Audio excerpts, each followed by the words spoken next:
National green tribunal द्वारा गोवर्धन के परिक्रमा मार्ग में गिरिराज पर्वत के पास की ग्रीन बेल्ट को खाली कराने के आदेश दिए गए हैं।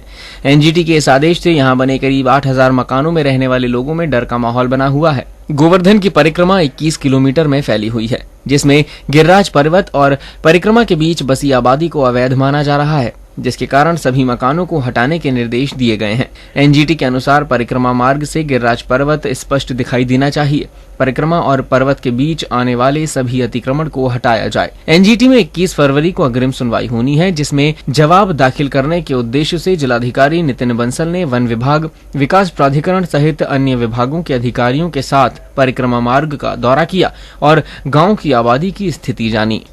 काफ़ी बिंदुओं पर विस्तार से उनके द्वारा रिपोर्ट मांगी जा रही है। लगातार हम रिपोर्ट भी भेज रहे हैं। उनके द्वारा कुछ निर्देश दिए गए हैं। उसी के क्रम में आज संबंधित एमबीडीए के डीसी साहब, एमबीडीए के अधिकारी, जिला प्रशासन के अधिकारी, फॉरेस्ट विभाग से डीएफओ साहब, पीडब्ल्यूडी और अन्य संबंधित विभागों के अधिकारियों के साथ पूरे परिक्रमा मार्ग का दौरा किया जा रहा है, निरीक्षण किया जा रहा है। जो चीज़ें माननीय एनजीटी द्वारा अपने आदेशों में, निर्देशों में कही गई हैं, उनके अनुपालन की स्थिति को देखा जा रहा है। जो चीज़ों में कार्रवाई करने के निर्देश दिए गए, उसकी कार्रवाई किस प्रकार की जानी है, उसके बारे में भी अनुश्रवण किया जा रहा है। और देखा ये जा रहा है कि कुछ जगहों पे जहाँ पर आबादी बसी हुई है, आबादी कुछ फॉरेस्ट की ज़मीन पर इंक्रोचमेंट हो गया है, कुछ जो तलहटी की ज़मीन है वहाँ तक आबादी बस गई है। उनको विधिक प्रक्रिया के अनुसार कई जो आवास बन गए हैं, कुछ अधिष्ठान बन गए हैं, उनको नोटिस दिए गए हैं।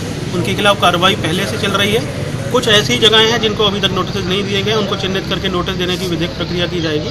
और जो बिना परमिशन के कोई भी कंस्ट्रक्शन किया गया उसको गिराने की बात की जाएगी। इसके अलावा डीकंजेस्ट करने के लिए हमारे 2 बाईपास बन रहे हैं, उसकी कार्रवाई भी देखी जा रही है कि वो कितनी विधिमान हो गई है। कैसे हम यहाँ पर जो हमारे परिक्रमा लगाने वाले हमारे श्रद्धालु आते हैं उनको और सुविधा दे सकें, इस चीज़ों की भी हम ज्ञान प्राप्त कर रहे हैं। लोगों से बात भी कर रहे हैं, जो यहाँ के रहने वाले लोग हैं उनसे भी बात की जा रही है कि क्या क्या चीज़ें हम सुधार सकते हैं। उसी के बारे में डिटेल में परिक्रमा मार्ग का आज निरीक्षण किया गया है और आने वाले समय में इसके सुधार करने का प्रयास करें। सर, कितनी आबादी है जो इससे प्रभावित होगी आने वाले समय बताया जा रहा है, जो अवैध निर्माण के तौर पर देखा जा रहा है? चिन्हित किया जा रहा है। अभी तक फॉरेस्ट डिपार्टमेंट ने तकरीबन 60 ऐसे कंस्ट्रक्शन चिन्हित किए हैं। हमारे तहसील के द्वारा पीपी एक्ट में तकरीबन 21 मुकदमे किए गए हैं।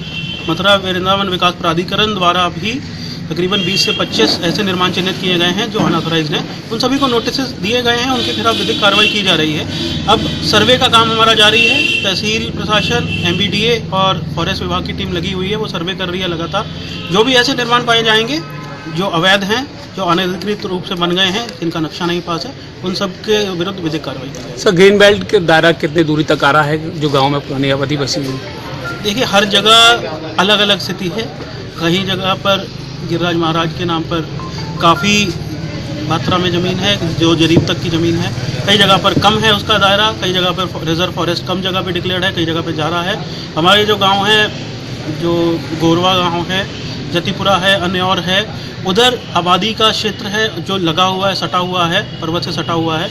उसमें हम चिन्हित कर रहे हैं। चिन्हित हम सभी जो 7 हमारे गांव पड़ते हैं, 7 गांव की जो ज़मीन पड़ती है, सभी जगह पे ये चिन्हित किया जा रहा है कि जो आबादी का पोर्शन है हमारा, कहीं फॉरेस्ट विभाग की ज़मीन पर तो नहीं है, कहीं गिरिराज महाराज के जो पर्वत की ज़मीन है उस पर तो नहीं है। अगर ऐसा कोई निर्माण होगा उस पर, क्योंकि निर्माण करने में रोक लगाई गई है, अगर ऐसा कोई निर्माण होगा तो उसके खिलाफ विधिक कार्रवाई। सर, पुरानी आबादी बसी हुई है तो क्या कुछ संख्या चिन्हित की गई है अभी तक मकानों की? नहीं, ऐसा कुछ नहीं है। पुरानी आबादी को किसी को विस्थापित करने की अभी बात नहीं है, किसी भी ऐसी चीज़ को डिमोलिश करने की बात नहीं है। बात सिर्फ ये है कि जो विधिक प्रक्रिया के अनुसार नहीं बने हैं उनके खिलाफ कार्रवाई की जा रही है और उसको विधिक प्रक्रिया पूर्ण करते हुए भी कार्रवाई की जाएगी। कोई भी ऐसी कार्रवाई नहीं की जा रही है कि किसी को बिना सुनवाई का अवसर दिए, बिना सुने कोई भी कार्रवाई ऐसी नहीं की जाएगी।